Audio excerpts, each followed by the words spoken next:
In this second example of the kinematics model, the 2D version, we're going to this time uh, shoot or project an object upward and outward.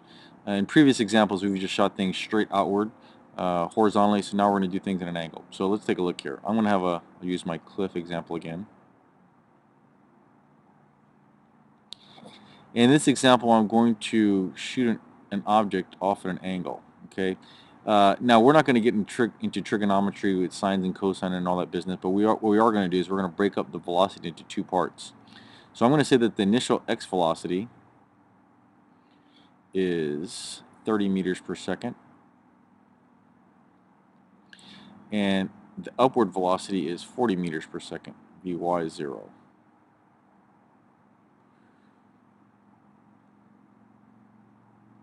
So these two parts, the x and y parts of the velocity, would represent the two velocity components if I shot something upward at an angle. And if you know Pythagorean theorem, you can probably figure out that this is 50, 3, 4, 5 right triangle. But I'm just going to take a look at the components because I don't want to get into the sine and cosine things here in this example yet. So in this example, we're going to have the time of flight is going to be given. And the time of flight is going to be 20 seconds, so it's going to be in the air for a long time. And this is a 2,000 meter high cliff. That's a pretty big cliff. And in this example, I want to find a couple different things. I want to find how far it travels in the x direction. So as we know, it's going to travel in a parabolic path over here somewhere.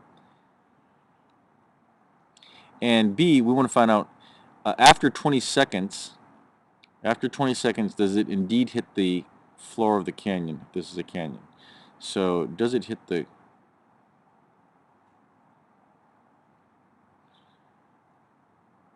the projectile hit the floor, the canyon floor?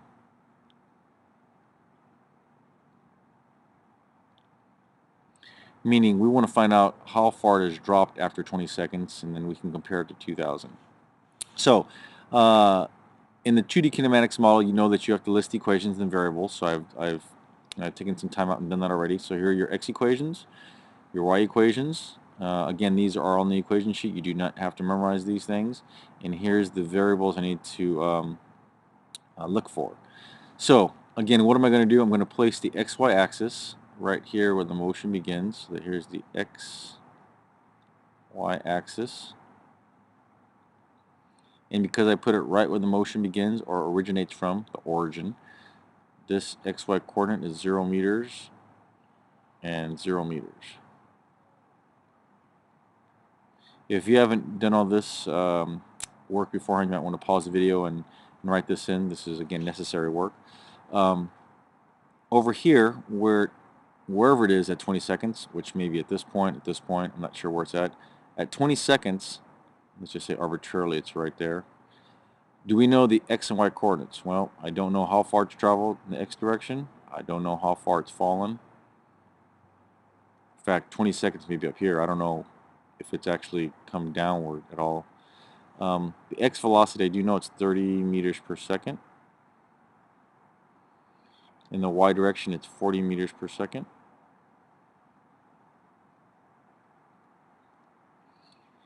And in the x direction, since there's no air resistance, it's going to be 30 meters per second. Still, as we've seen, and in the x direction, there's no acceleration. In the y direction here, the y velocity at that point, I do not know what it is. I know, well, I'm not sure actually if it's positive or negative. I'll just say I don't know. This is negative 9.8 as usual, meters per second squared. And the time in this example is 20 seconds. So let's take a look here. So some things cancel out here. The x zeros, the a's again, as we've seen before. The y zero, the y zero. In previous examples, the Vy0 was 0 because we shut it out horizontally. Now we're shooting up, so Vy0 is not 0. It actually has an upward part to it. so we can't get rid of that. And it looks like that's all we can get rid of. So we want to solve for x. So if I look at the x equations here, it looks like that one right there will do it for me. So for part A, if I solve for x, looks like x is equal to Vx0t, which is 30 meters per second times 20 seconds. So 30 times 20 is 600 meters. And that's my answer, 600 meters. So after 20 seconds, it has traveled, and again, let's assume it's right there, it's traveled 600 meters horizontally. How about in the y direction? And this will actually give us a lot of information about where it actually is after 20 seconds. So if I look at my equations here, it looks like there's a y in this equation right here, and there's a y in this equation right there, right here, right there. The first equation looks good. I have everything, it looks like. In this third one, I don't know Vy. I don't know what this number is, so this is not a good choice. It goes to this choice right here. So I'm going to say y is equal to Vy0t plus 1/2 gt squared. Notice that first term canceled out there, the y0. So if I plug in the numbers here, this is 40. So that's my initial y velocity, 40 times 20. It's in flight for 20 seconds, plus 1/2 negative 9.8. 9.8 times 20 seconds squared, which gives me a grand total of negative 1160 meters. So if it's at 1160 meters, that means it's actually not quite just past the halfway point. It's actually probably close up here.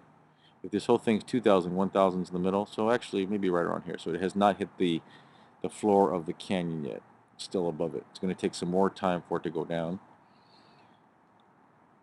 And again, the negative sign implies that it's below excuse me, the x-axis. So if I were to plot this point, like in math class, this would be 600, comma, negative 1160,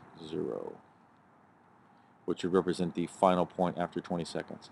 So as you can see here, for an object that's projected upward and to the side, so in other words, at an angle, if I take a look at the x and y velocities, 30 and 40, I can still analyze the problem exactly the way I did before. I list all the equations, I list the variables here in this order, and the only thing that really was different was that I do now have a y velocity, and after I have that y velocity, I can again use equations as usual. One final note, if I had thrown it downward, let's say I had thrown this object downward like this, the only thing that would have changed, assuming this 30 was the same, if I shut it downward, this number would have been negative 40 to denote a downward velocity. Other than that, everything's the same. So again, so no matter what we do with the projectile when we shoot it, straight across horizontally, upward, downward, as long as I know the x and y velocity components, side to side and the vertical component, as long as I know those, I can then use the same exact method to solve for different quantities. And that's the second example for the 2D kinematics model.